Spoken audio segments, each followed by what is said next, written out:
வச்சு தைக்கிற அளவு. ஓகேங்களா?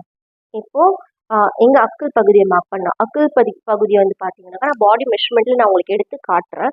பட் இப்போ நான் அளவு எடுத்ததால சொல்றேன். நான் வந்து பார்த்தீங்கன்னா அக்குள் அளவை நான் எடுக்கல. இப்போ அக்குள் அளவு இப்போ அளவு ப்ளவுஸ் இருந்துச்சுன்னா அளவு ப்ளவுஸ் வச்சுட்டு நம்ம அக்குள்ள மார்க் பண்ணிக்கலாம். இல்லை அளவு ப்ளவுஸ் இல்லை, இப்போ நாம அளவு ப்ளவுஸ் வச்சு எப்படி பண்ணோம்னு பார்த்தீங்கன்னா, இப்போ 41 வந்து பாடி அளவு, அதை நாம 6ஆல டிவைட் பண்ணணும். 6ஆல டிவைட் பண்ணாக்கா என்ன வருதோ அதுல இருந்து இப்போ நம்ம கழுத்து அளவுக்கு ஏற்ற மாதிரி வரும். நான் நெக்ஸ்ட் அளவு பிளவுஸ் கட்டிங்ல நான் உங்களுக்கு சொல்லி தரேன் எப்படின்னு சொல்லிட்டு. இப்போ இந்த பிளவுஸுக்கு 41 6ஆல டிவைட் பண்ணும்போது எவ்வளோ வரும்? 6.75 வரும். அதை 6.75 0.5 வந்துட்டு மைனஸ் பண்ணோம்னாக்கா 6.25 வரும். ஸோ நான் இங்க இருந்து 6.25 வச்சுக்கிறேன்.